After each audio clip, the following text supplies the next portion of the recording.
So today we're going to talk about fall stunt canceling. This is something I use almost every game. I find an opportunity to use it, and if you guys look closely enough, hopefully you will too. So let's get into it. The first question for you guys is, do you think that the angle of the platform has an impact on whether you can get fall stun or not? Let's test it. Here, obviously, we get fall stun. On this next one, it's slightly angled. Still get fall stun. On the next one, it's angled even more. And you can see we avoid fall stun. So the angle of the platform definitely does have something to do with our ability to cancel fall stun. And we can see on this next platform, we actually aren't able to land on it at all. We can't walk on this platform. So if you can't walk on it, you can't get fall stun from it. But what do you think happens if I were to get launched over to that platform? I'll be traveling very quickly horizontally, but I'll still have fallen the same amount to where I get fall stun here. So the direction of my velocity is going to match closely to the direction of the platform. Let's see what happens. You can see that I do still get fall stun. And it doesn't matter if I slide either. It will still get fall stun. So let me hop over to paint to try and explain this a bit better. So the first time I fell pretty much straight down and onto the platform, and I got fall stun. The second time I got launched at an angle, I landed way over here and I got fall stun, even though I was traveling pretty close to horizontal with the platform, right? So the reason is that because we were falling for the same amount of time, our downward velocity is the same as in this case. And that downward velocity here is what matters. And this is our horizontal velocity, so it doesn't matter that we're going this fast horizontally. All that matters is that we're going this fast vertically. So let's look at the angles now, right? So I have this platform. I fall straight into it. I'm probably going to get fall stun, assuming I fell far enough. All of this velocity is getting counted towards calculating the fall stun. Okay, now let's say we have a slanting platform. And I fall, again, directly down.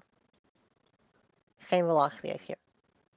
Right? Some of this velocity is not going directly towards the platform. So we can look at this, we can say that we have a component of the velocity that's going parallel to the platform. And then we also have a component of velocity that's going directly towards the platform. Again, this is the only velocity we care about, and this is less than our downward velocity, because some of that downward velocity is being counted for horizontal, or being parallel to this. So that means that we have a little bit greater chance of being able to avoid fall stun here.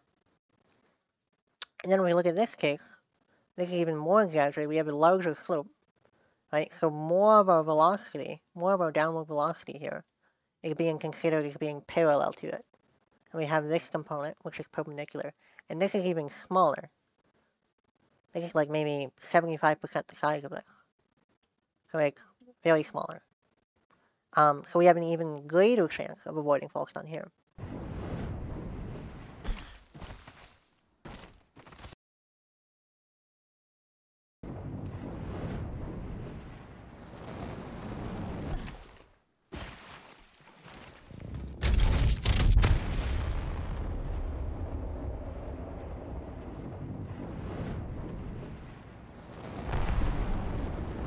Some drunk is shooting at me.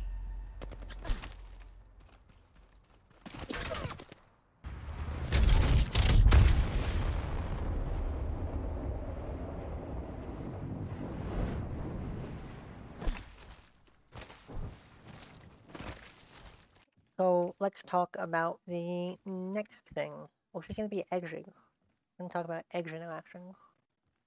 So you can see that if I get close to this edge, I'm actually falling down a little bit, right? And this goes with all edges and even corners in Apex. So if we come over here, we can actually try and use that to create a slope that we can land on, right? So here, remember, we weren't able to cancel false on. But if we hit the edge, not like that. There we go. If we hit the edge at the right spot, we can get enough of a slope to where we can cancel false stun. Now you can see in that case, I still did land on the surface, I just didn't get false stun. But we can also avoid landing on the surface altogether. This is because the game checks for landing on a surface after it calculates physics. So if it's doing one physics tick, we hit this platform and it updates our position and we're no longer touching the platform, then it won't count as having touched the ground. So that looks something like this. Since we hit that edge, we're now moving fast enough horizontally and we stopped enough of our vertical momentum that we can cancel false stun here.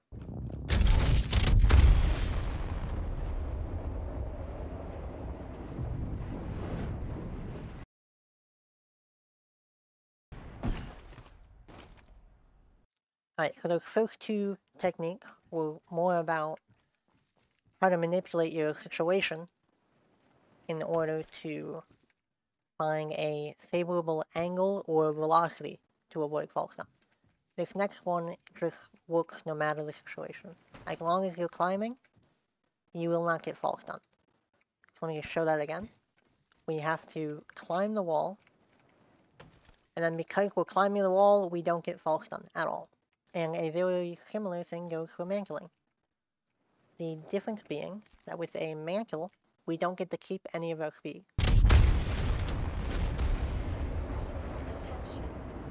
Target over there. Replicator incoming.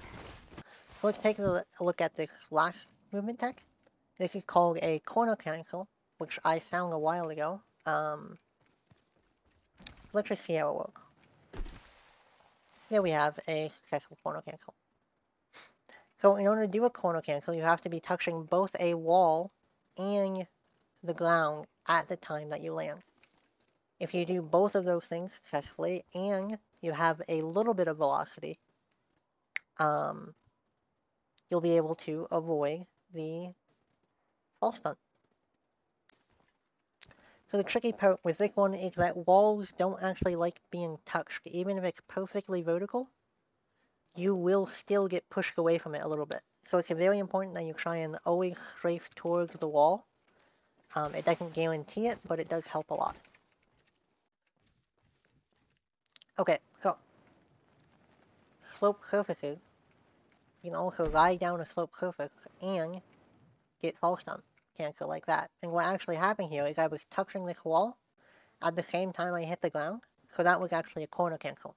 It's not always going to be consistent, even with a sloped wall like this. I can show you a clip.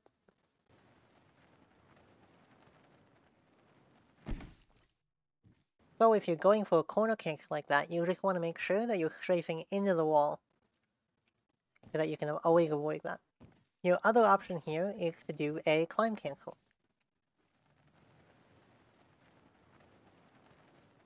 So we look at the wall and hold W, then we climb it, and we avoid false stun that way. It's actually very similar to a corner cancel. It just guarantees that you're touching the wall because you're climbing it. So now we're on the movement map that I made with Tree, and we can demonstrate what happens if we have a wall and a sloped surface. So it's very similar. When we hit the surface, we get the speed from it. From, we hit the slope, so it converts vertical speed into horizontal speed. And we also try it with a corner cancel. I actually haven't tried this yet, so we'll see what happens.